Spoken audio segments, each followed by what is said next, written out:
So as we start, I am first going to have the two individuals to my right introduce themselves in case you have not met them. So to start, why don't you just introduce yourself and explain kind of your role in this process? I am Jessie. I am Jessie Thomas. I am the daughter of Thad Thomas, and I live in Missoula, Montana, and I am a nutritionist.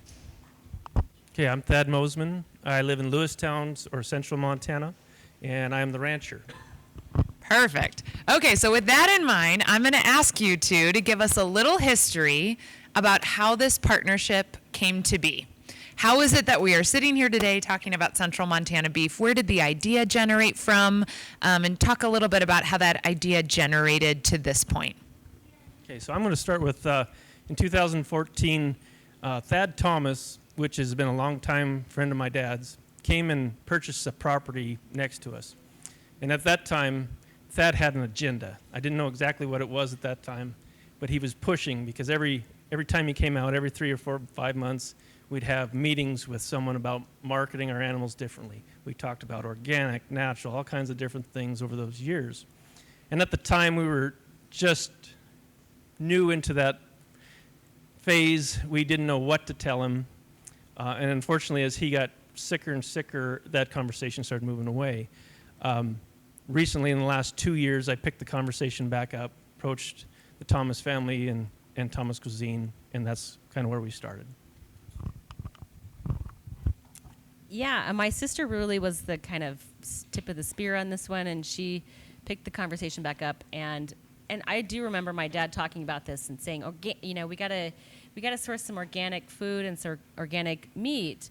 And kind of as we're all evolving along in this process, we decided that organic wasn't a good enough label.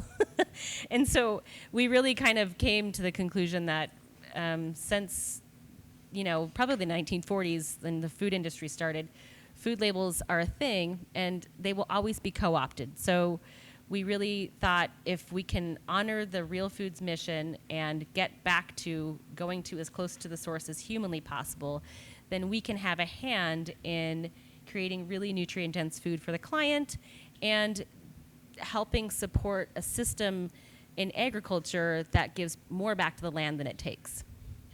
So not everybody here has lived on a ranch.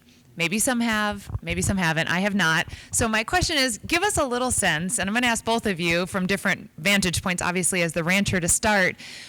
Tell us a little bit about the ranch, the property, kind of the life that these cows live before processing. Okay, so basically, our ranch has been 4 generations, working on into our 5th, but it's been a cow-calf operation for all those years. And when I say cow-calf, we have a Black Angus cow. There's a small percentage are Black Angus, Hereford, but primarily Black Angus. And in the spring of the year, we calve out those cows. They have their babies. And we spend an immense amount of time, every hour to 2 hours, making sure the calves are born, get going, and start a good life. And then from there, we take them out to pasture. Typically, we would then sell the calves in the fall of the year, what we call shipping time. Now with this process, we're keeping those calves. We're feeding them for another year's time and taking them all the way through to where they're around that 2 years stage. Anything else? Why don't you talk a little bit, you visit the property. Talk a little bit about that. I visit, I'm essentially a tourist at the ranch, and it is beautiful. It is truly a beautiful piece of land.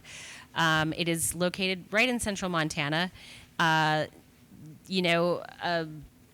It's basically a large space where it's native grasslands, and there's mountains that are outlying and a little further away, but these cows have access to clean water, open space, species-appropriate diet, meaning grass that they get to finish on, and they really are pretty cute. They get treated a lot like little pets. They come up to you thinking that you've got a snack in your pocket. And so I guess this is just a really big divergence from a very disconnected experience where, as a consumer or someone ordering a product or getting a product delivered, you pull out of a box. This is something where you get to ask questions directly to the rancher. You get to have a hand in how the process works, and there's something really important about that, especially as we're all navigating this interesting time where red meat has been targeted as a source of climate change, and red meat has been targeted in the nutrition space as being a source of cancer-causing food, or a food that is associated with cardiovascular disease. So it's a really good time to ask questions and get curious, because I think that there's a very large multinational current that's flowing out there in the space of food that's really confusing to navigate. So Jesse, you also, health and nutrition is also your business. So this is not just a personal passion. It's certainly part of your career. Tell us a little bit about why you're passionate that beef is a good part of the diet, and specifically why grass-fed, grass-finished makes a difference. Okay, well, I work with clients individually, and I don't run labs on anybody, but I don't really need to, because in the United States, we have discovered over the course of COVID that people are living with low-level forms of chronic inflammation and pretty significant micronutrient deficiencies that all translate into poor health outcomes. We know that the trajectory for human health is not on a good path, and so we have to find solutions, and we have to find a way forward. Red meat is kind of the missing puzzle piece that gets left out of the conversation a lot. So when people talk about meat, they're making a general blanket statement about meat. They're not including the fact that a lot of the studies where they have connected red meat or meat in general to cancer with the fact that the meat was heavily processed. It was full of nitrates, that maybe it was included in some kind of dish or whatever. It's not just red meat that they're talking about. So when a cow is eating a species appropriate diet, which is grass, that will translate into a higher omega-3 percentage or ratio to omega-6. Omega-6 fatty acids are very inflammatory, and most Americans are living high on omega-6 fatty acids. And that is part of the reason why Americans in particular, but all over the globe, are dealing with a lot of inflammation. They don't have any omega-3 fatty acids to come in and quell the inflammation, and so when cows are finished on grass, their omega-3 and the carotenoids in their fat, what carotenoids are antioxidants, in the fat actually go to help combat inflammation. I will also say that in the United States, one of the biggest micronutrient deficiencies that we see is B6. B6 is a backbone precursor to the neurotransmitters dopamine and serotonin. If you are deficient in B6, you will have anxiety, depression, insomnia, low mood, reduced cognitive function, pretty much across the board.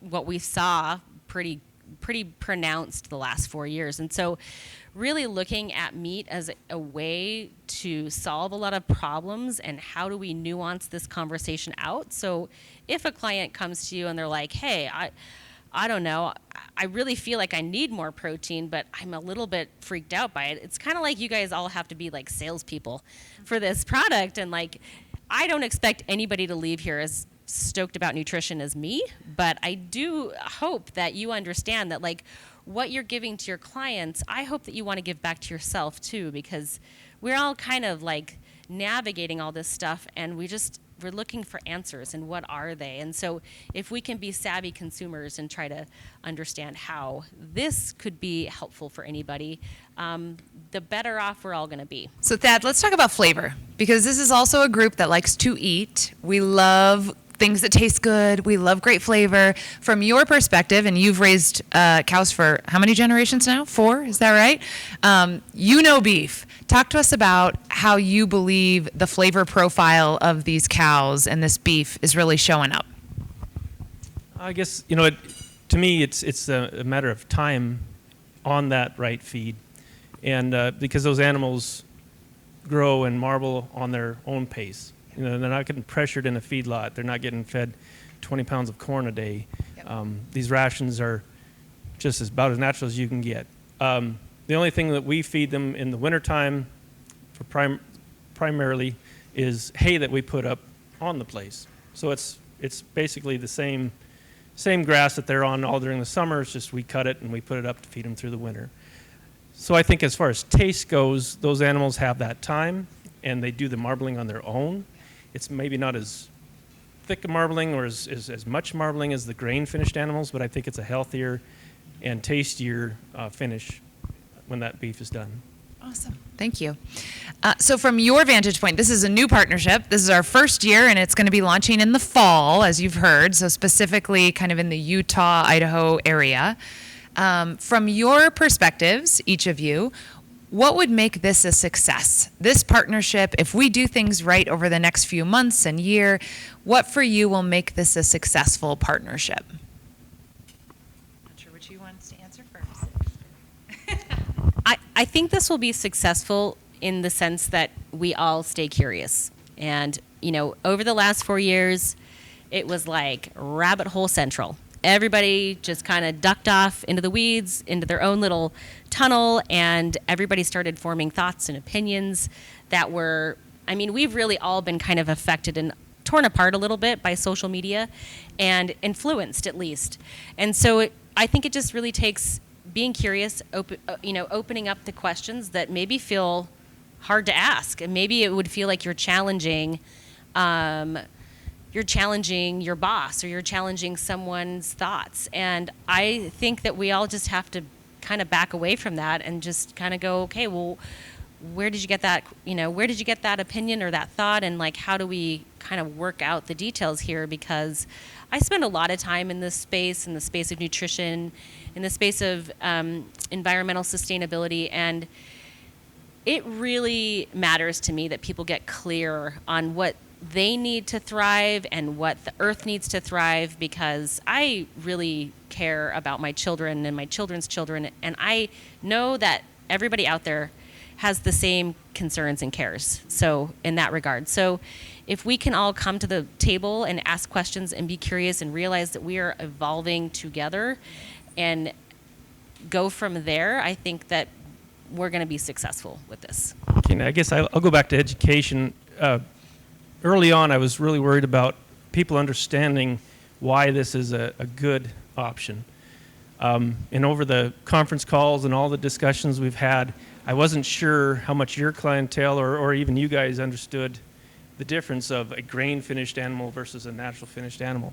I'm going to pull Justin out. I was talking to him last night, and he got me super excited because he started talking about the Utah people that were already asking those questions. They already knew some of the things to ask, and I didn't think that was going to be there. So for me, success would be not only answering those questions, but getting that clientele excited about this product. So we're gonna have culinary talk a little bit about the actual product and how it's going to be utilized, recipes, whatnot. But before we do that, what questions might you have for the two folks in front of you here? Yes. So I'm just going to repeat the question for you, that basically what happens if an animal's underweight? Is it time sensitive, or can they continue to graze until they get to the right weight? So I think the option is they continue to graze until they hit that mature weight. And we have had some learning curves here where we went from somewhat of a grain, starting a little small grain finish to get them up to weight, to going to the all just grass finished on their own time. So we've had to shift some things back. And we may have to shift a little bit more. But there are animals that are already hitting those weights. Are they truly finished? That's something I got to decide on before I take them to the processor. But I believe by that 2 years of age, a majority of these animals are going to be at that weight. Blue Creek Marble Processing in Billings, Montana. They're a USDA processing. They are pretty new. They just opened up in last November. They're going through their own startup, getting things figured out. And we've been working with them on a couple different cows that we took through either privately or through Central Montana Beef, like the one that came here was processed at Marbled Beef. Yeah, so there's a U.S. Foods hub in Billings, and U.S. Beef or U.S. Marbled Beef is literally like 15 minutes outside of Billings, and it's no problem. And then it'll also go to Salt Lake, right? the Salt Lake's U.S. foods? Frozen or fresh?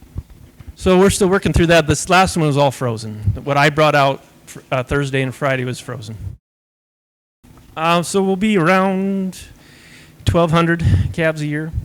So we have, Not all you know, for we've, us. we've talked about future. We have the numbers to do whatever we need to do. Currently, we're just at 100.